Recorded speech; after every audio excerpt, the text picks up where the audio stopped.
Item ಯಾವುದೇ ಇರಲಿ try ಮಾಡಿ ಆಚಿ ಚಿಕನ್ ಮಸಾಲಾ.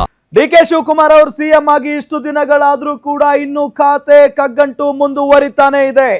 ಡಿಕೆ ಸಂಪುಟದಲ್ಲಿ ಸಚಿವ ಸ್ಥಾನಕ್ಕಾಗಿ ಫೈಟ್ ಇದುವರೆಗೂ ಕಂಟಿನ್ಯೂ ಆಗಿ ನಡೀತಾ ಇರೋದು. ರಾಜ್ಯ ಕಾಂಗ್ರೆಸ್ನಲ್ಲಿ ಮೂರರ ಅದೃಷ್ಟದ ಆಟ ಶುರುವಾಗಬಿಟ್ಟಿದೆ. ಈಗ ರಾಜ್ಯ ಕಾಂಗ್ರೆಸ್ನಲ್ಲಿ ಮೂರರ ಅದೃಷ್ಟದ ಆಟ ಶುರುವಾಗಿದೆ. ಕನಿಷ್ಠ 3 ಸಚಿವ ಸ್ಥಾನ ಕೊಡಿ ಅಂತ ಪಟ್ಟು ಹಿಡಿಯಲಾಗಿದೆ.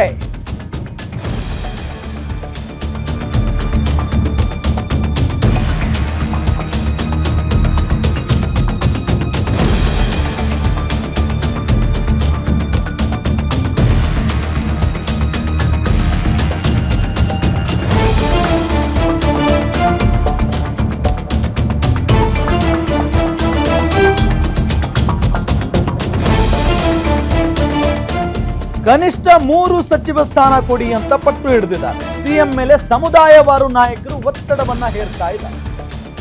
ಪ್ರಾದೇಶಿಕ ಅಸಮತೋಲನ ಸರಿಪಡಿಸಿ ಅಂತ ಇದ್ದಾರೆ ನಾಯಕರು. ಯಾವ ಸಮುದಾಯಕ್ಕೆ ಎಷ್ಟು ಸಚಿವ ಸ್ಥಾನ ಸಿಗುತ್ತೆ, ಸಂಪುಟ ವಿಸ್ತರಣೆ ವೇಳೆ ಯಾರಿಗೆ ಲಕ್ ಮತ್ತು ಯಾರಿಗೆ ಶಾಕ್.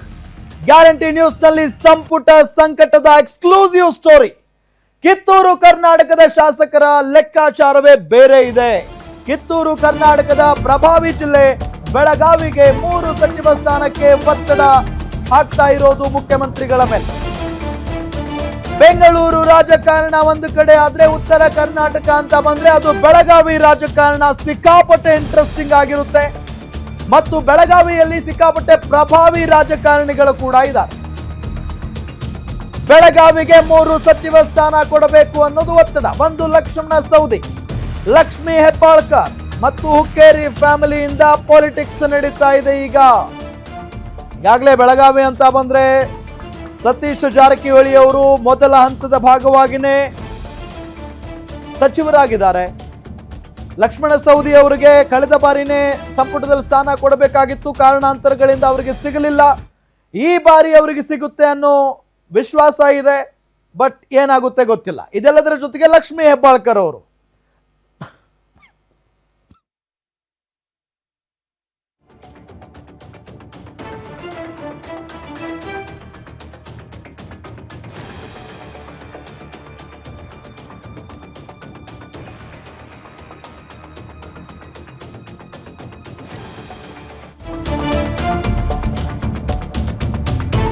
ಇದು ಉತ್ತರ ಕರ್ನಾಟಕ ಭಾಗ ಆದ್ರೆ ಇದು ಕಲ್ಯಾಣ ಕರ್ನಾಟಕ. ಖಂಡ್ರೆ, ಖರ್ಗೆ, ಶರಣ ಪ್ರಕಾಶ್ ಪಾಟೀಲ್ ಕುಟುಂಬ ಅಷ್ಟೇ ಅಲ್ಲ, ನಮಗೂ ಅವಕಾಶ ಬೇಕು ಅಂತ ಉಳಿದಂತ ಶಾಸಕರು ಹೇಳ್ತಾ ಇದ್ದಾರೆ. ಎಕ್ಸಾಕ್ಟ್ಲಿ ಅವ್ರ ಬೇಡಿಕೆ ಅಂತ ತಪ್ಪಲ್ಲ. 371 ಜೆಯಿಂದ ಸಮಸ್ಯೆ ಬಗೆಹರಿಯಲ್ಲ, ನಮ್ಮ ಭಾಗಕ್ಕೆ ಅವಕಾಶ ಕೊಡಿ, ಎ ಭಾಗಕ್ಕೆ ಹೆಚ್ಚು ಸಚಿವ ಸ್ಥಾನ ಕೊಡಿ ಅಂತ ಪಟ್ಟು ಹಿಡಿದಿದ್ದಾರೆ. ಅಜಯ್ ಸಿಂಗ್, ಖನೀಜ್ ಫಾತಿಮಾ, ರಹೀಂ ಖಾನ್, ಬಸವರಾಜ್ ದದ್ದಲ್, ಬೋಸರಾಜ್ ಅವರೆಲ್ಲ ಮಂತ್ರಿ ಸ್ಥಾನಕ್ಕೆ ಒತ್ತಾಯವನ್ನ ಮಾಡ್ತಾ ಇದ್ದಾರೆ. ಬೋಸರಾಜ್ ಅವರು ಬಹಳ ಹಿರಿಯ ನಾಯಕರು. ಖಂಡ್ರೆ, ಖರ್ಗೆ, ಶರಣ್ ಪ್ರಕಾಶ್ ಪಾಟೀಲ್ ಕುಟುಂಬ ಅಷ್ಟೇ ಅಲ್ಲ, ಅವ್ರು ಮಾತ್ರ ಇದ್ದಾರಾ ಕಾಂಗ್ರೆಸ್ ಪಕ್ಷದಲ್ಲಿ, ನಾವೆಲ್ವಾ ಅನ್ನೋ ನಿಟ್ಟಿನಲ್ಲಿ ಉಳಿದಂತ ಕಲ್ಯಾಣ ಕರ್ನಾಟಕ ಭಾಗದ ಶಾಸಕರು ಪ್ರಶ್ನೆ ಮಾಡ್ತಾ ಇದ್ದಾರೆ. 371 ಜೆಯಿಂದ ಸಮಸ್ಯೆ ಬಗೆಹರಿಯಲ್ಲ, ನಮ್ಮ ಭಾಗಕ್ಕೂ ಆದ್ಯತೆ ಕೊಡಿ, ಎ ಭಾಗಕ್ಕೆ ಹೆಚ್ಚು ಸಚಿವ ಸ್ಥಾನ ಕೊಡಿ ಅಂತ ಹೇಳಿ ಪಟ್ಟು ಹಿಡಿದಿದ್ದಾರೆ. ಅಜಯ್ ಸಿಂಗ್ ಅವರು, ಖನೀಜ್ ಫಾತಿಮಾ, ಜೊತೆಗೆ ರಹೀಂ ಖಾನ್, ಬಸವರಾಜ್ ದದ್ದಲ್, ಬೋಸರಾಜ್ ಇವರೆಲ್ಲರೂ ಕೂಡ ಮಂತ್ರಿ ಸ್ಥಾನಕ್ಕೆ ಒತ್ತಾಯ ಮಾಡ್ತಾ ಇದ್ದಾರೆ. ಇದು ಕಲ್ಯಾಣ ಕರ್ನಾಟಕ. ಜೊತೆಗೆ ಉತ್ತರ ಕರ್ನಾಟಕ ಅಥವಾ ಕಿತ್ತೂರು ಕರ್ನಾಟಕ ಭಾಗದ ಬೆಳಗಾವಿಯಲ್ಲಿ 3 ಸಚಿವ ಸ್ಥಾನಕ್ಕೆ ಪಟ್ಟು ಹಿಡಿದು ಕೂತಿದ್ದಾರೆ. ಈಗ ಲಕ್ಷ್ಮಣ ಸವದಿ, ಲಕ್ಷ್ಮೀ ಹೆಬ್ಬಾಳ್ಕರ್ ಮತ್ತು ಹುಕ್ಕೇರಿ ಫ್ಯಾಮಿಲಿ. ಈಗಾಗಲೇ ಸತೀಶ್ ಜಾರಕಿಹೊಳಿ ಮಂತ್ರಿ ಆಗಿದ್ದಾರೆ. ಅವ್ರ ಜೊತೆಗೆ ಇನ್ನಿಬ್ಬರನ್ನ ಮಂತ್ರಿ ಮಾಡುವಂತೆ ಒತ್ತಡ ಹೇರಲಾಗ್ತಾ ಇದೆ. ಸೊ ಆ ನಿಟ್ಟಿನಲ್ಲಿ ಲಕ್ಷ್ಮೀ ಹೆಬ್ಬಾಳ್ಕರ್ ಅವರು ಕನ್ಫರ್ಮು ಕೊಡ್ತಾರಾ ಇಲ್ವಾ ಗೊತ್ತಿಲ್ಲ. ಬಟ್ ಕಳೆದ ಬಾರಿ ಅವರು ಸಂಪುಟದಲ್ಲಿದ್ದರು, ಸಿದ್ದರಾಮಯ್ಯನವರು ಸಂಪುಟದಲ್ಲಿ. ಸೊ ಹಾಗಾಗಿ ಮೇ ಬಿ ಅವರೇ ಮುಂದುವರಿತಾರಾ ಅಥವಾ ಬೇರೆ ಒಬ್ಬ ಮಹಿಳೆಗೆ ಅವಕಾಶ ಮಾಡಿಕೊಡ್ತಾರಾ, ಅದೊಂದು ಕಾದು ನೋಡಬೇಕಾಗಿದೆ. ಇದ್ರ ಜೊತೆಗೆ ಲಕ್ಷ್ಮಣ ಸವದಿ ಅವರು ಕೂಡ ಅವರು ಬಿಜೆಪಿಯಲ್ಲಿದ್ದರು, ಕಾಂಗ್ರೆಸ್ಗೆ ಹೋಗ್ತಾರೆ. ಸಾಕಷ್ಟು ಅವ್ರಿಗೂ ಭರವಸೆ ಇರುತ್ತೆ ಕಾಂಗ್ರೆಸ್ ಪಕ್ಷದಲ್ಲಿ ಬೆಳಿಬಹುದು ಅಂತ ಹೇಳಿ. ಎಸ್, ಇದೇ ವಿಚಾರಕ್ಕೆ ಸಂಬಂಧಪಟ್ಟಂತೆ ಡೀಟೇಲ್ಸ್ ಕೊಡ್ತಾರೆ ನಮ್ಮ political bureau head Maruti Pavagada ನೇರ ಸಂಪರ್ಕದಲ್ಲಿ ಜಾಯ್ನ್ ಆಗಿದ್ದಾರೆ.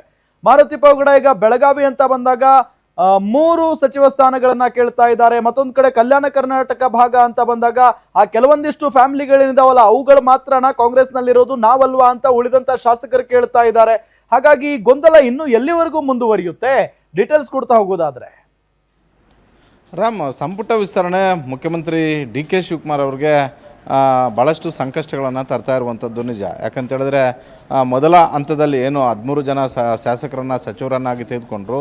ಎರಡನೇ ಹಂತದಲ್ಲಿ ಸುಮಾರು ಇನ್ನೂ 20 ಸ್ಥಾನಗಳು ಖಾಲಿ ಇದ್ದಾವೆ. 20 ಸ್ಥಾನಗಳು ಕೂಡ ಕಂಪ್ಲೀಟಾಗಿ ಭರ್ತಿ ಮಾಡ್ಕೊಳ್ಳೋದಿಲ್ಲ. ಆದರೆ ಒಂದು 17-18 ಸಚಿವ ಸ್ಥಾನಗಳನ್ನು ಭರ್ತಿ ಮಾಡ್ಕೊಳ್ಬೇಕು ಅನ್ನುವಂಥ ಒಂದು ನಿರ್ಧಾರಕ್ಕೆ C M D K Shivakumar ಅವರು ಬಂದಿರುವಂಥದ್ದು. ಆದರೆ ಪ್ರತಿದಿನವೂ ಕೂಡ C M D K Shivakumar ಅವರ ಮೇಲೆ ಬರ್ತಾ ಇರುವಂತಹ ಹಲವು ಪ್ರೆಷರ್ ಪೊಲಿಟಿಕ್ಸ್ಗಳಿಗೆ ಸಹಜವಾಗಿ ಹೈರಾಣ ಆಗಿದ್ದಾರೆ. ಯಾಕಂತ ಹೇಳಿದ್ರೆ 2-3 ದಿನಗಳಿಂದ ದೆಹಲಿಯಲ್ಲಿ ಬೇಡ ಬಿಟ್ಟಿದ್ರು. ದೆಹಲಿಯಲ್ಲೂ ಕೂಡ ಹೋಗಿ ಲಾಬಿ ಮಾಡಿದ್ರು. ಈಗ ಒಂದು ಕಡೆ ಸಮುದಾಯವಾರು, ಮತ್ತೊಂದು ಕಡೆ ಜಿಲ್ಲಾವಾರು, ಮಗದೊಂದು ಕಡೆ ನಮಗೆ ಕಲ್ಯಾಣ ಕರ್ನಾಟಕಕ್ಕೆ 371J ಜಾರಿ ಆದರೂ ಕೂಡ ಪ್ರತಿ ಬಾರಿಯೂ ಕೂಡ ನಮಗೆ ಸಚಿವ ಸ್ಥಾನ ಕೊಡೋದರಲ್ಲಿ ಅನ್ಯಾಯ ಆಗ್ತಿದೆ ಅನ್ನುವಂಥ ಒಂದು ಕೂಗು ಮತ್ತು ಕೊರಗನ್ನು ಆ ಭಾಗದ ಶಾಸಕರು ವ್ಯಕ್ತಪಡಿಸ್ತಾ ಇರುವಂಥದ್ದು. ಕೇವಲ 1-2 ಕುಟುಂಬಕ್ಕಷ್ಟೇ ರಾಜಕಾರಣ ಸೀಮಿತ ಆಗಿದೆ.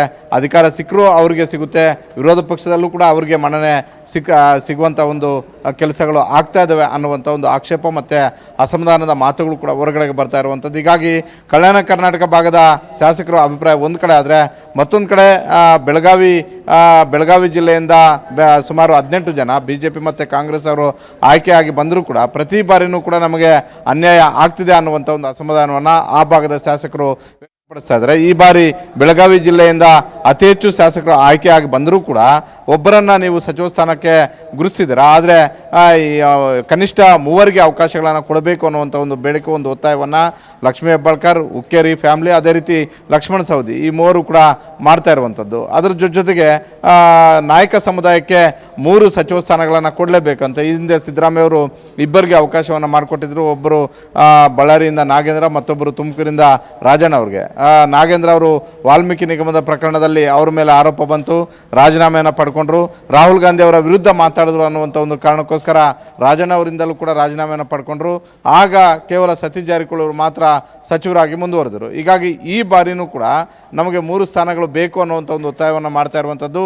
ಬೆಳಗ್ಗೆ ಅಷ್ಟೇ ಸತೀಶ್ ಜಾರಕಿಹೊಳಿ ಅವರನ್ನು ಭೇಟಿ ಮಾಡಿದಂತಹ ಸಮುದಾಯದ ಶಾಸಕರು ಈಗ ಮುಖ್ಯಮಂತ್ರಿ ಡಿ ಕೆ ಶಿವಕುಮಾರ್ ಅವರನ್ನು ಭೇಟಿ ಮಾಡೋದಕ್ಕೆ ವಿಧಾನಸೌಧಕ್ಕೆ ಹೋಗಿದ್ದಾರೆ. ಬಹುತೇಕ ಎಲ್ಲರ ಬೇಡಿಕೆನೂ ಕೂಡ ಒಂದೇ ಇದೆ. ಮತ್ತೊಂದು ಕಡೆ ಏನು ಈ ಸಚಿವ ಸಂಪುಟದಲ್ಲೂ ಕೂಡ ಸಿದ್ದರಾಮಯ್ಯ ಅವರ ಸಚಿವ ಸಂಪುಟದಲ್ಲೂ ಒಕ್ಕಲಿಗ ಮತ್ತು ಲಿಂಗಾಯತ ಸಮುದಾಯದ ಶಾಸಕರಿಗೆ ಹೆಚ್ಚು ಮನ್ನಣೆ ಇತ್ತು. ಈ ಬಾರಿ ಕೂಡ ಅದೇ ಸಮುದಾಯಗಳಿಗೆ ಹೆಚ್ಚು ಮನ್ನಣೆ ಸಿಗ್ತಿದೆ. ನಮಗೂ ಕೂಡ ಅವಕಾಶಗಳು ಬೇಕು ಅನ್ನುವಂಥ ಒಂದು ರೀತಿಯಲ್ಲಿ ವಾಲ್ಮೀಕಿ ಸಮುದಾಯ, ವಾಲ್ಮೀಕಿ ಮತ್ತು ನಾಯಕ ಸಮುದಾಯ, ಮತ್ತೊಂದು ಕಡೆ ಬಂಜಾರ ಸಮುದಾಯ, ಮತ್ತೊಂದು ಕಡೆ ಕುರುಬ ಸಮುದಾಯ. ಈ ಹಿಂದೆ ಸಿದ್ದರಾಮಯ್ಯ ಅವರಿದ್ದಾಗ ಕುರುಬ ಸಮುದಾಯಕ್ಕೆ ಬೈರತಿ ಸುರೇಶ್ ಅವರನ್ನು ಮಾತ್ರ ಸಂಪುಟಕ್ಕೆ ತೆಗೆದುಕೊಂಡಿದ್ರು. ಆದರೆ ಈ ಬಾರಿ ಯತೀಂದ್ರ ಸಿದ್ದರಾಮಯ್ಯ ಅವರಿದ್ದಾರೆ, ಬೈರತಿ ಸುರೇಶ್ ಅವರಿದ್ದಾರೆ, ಇನ್ನೊಂದು ಅವಕಾಶವನ್ನು ಮಾಡಿಕೊಡಿ ಅಂತ ಕೊಪ್ಪಳದ ಶಾಸಕರಾದಂತಹ ರಾಘವೇಂದ್ರ ಇಟ್ನಾಳ್ ಮತ್ತು ಅವರು ಟೀಮ್ ಬೇಡಿಕೆ ಇಟ್ಟಿರುವಂಥದ್ದು. ಹೀಗಾಗಿ ಸಂಪುಟ ವಿಸ್ತರಣೆ ಮಾಡುವಂಥದ್ದು ಮುಖ್ಯಮಂತ್ರಿ ಡಿ ಕೆ ಶಿವಕುಮಾರ್ ಅವರಿಗೆ ಒಂದು ರೀತಿ ಹಲವು ಸಂಕಷ್ಟಗಳನ್ನು ತಂದು ಕೊಡ್ತಿದೆ. ಯಾರನ್ನು ಪರಿಗಣಿಸಬೇಕು, ಯಾರನ್ನು ಬಿಡಬೇಕು, ಯಾರನ್ನೇ ಪರಿಗಣಿಸಿದ್ರು ಯಾರಿಗೆ ಅವಕಾಶಗಳು ಸಿಗಲಿಲ್ವೋ ಅವರಿಂದ ಒಂದಷ್ಟು ಅಸಮಾಧಾನ ಮತ್ತು ಆಕ್ಷೇಪಗಳು ವ್ಯಕ್ತವಾಗ್ಬೋದಂತ ಈಗಾಗಲೇ ಖ್ಯಾತೆ ವಿಚಾರದಲ್ಲೇ ದೊಡ್ಡ ಸಮಸ್ಯೆ ಎದುರಾಗಿದೆ. ಈ ಹಿನ್ನೆಲೆಯಲ್ಲಿ ಸಂಪುಟ ವಿಸ್ತರಣೆಯನ್ನು ಈ ಎಲ್ಲ ಸಮಸ್ಯೆಗಳನ್ನು ಬಗೆಹರಿಸ್ಕೊಂಡೇ ಈ ತಿಂಗಳ ಕೊನೆಗೆ ಮಾಡೋಣ ಅನ್ನುವಂಥ ಒಂದು ನಿರ್ಧಾರಕ್ಕೆ ಮುಖ್ಯಮಂತ್ರಿ ಡಿ ಕೆ ಶಿವಕುಮಾರ್ ಅವರು ಬಂದಿದ್ದಾರೆ.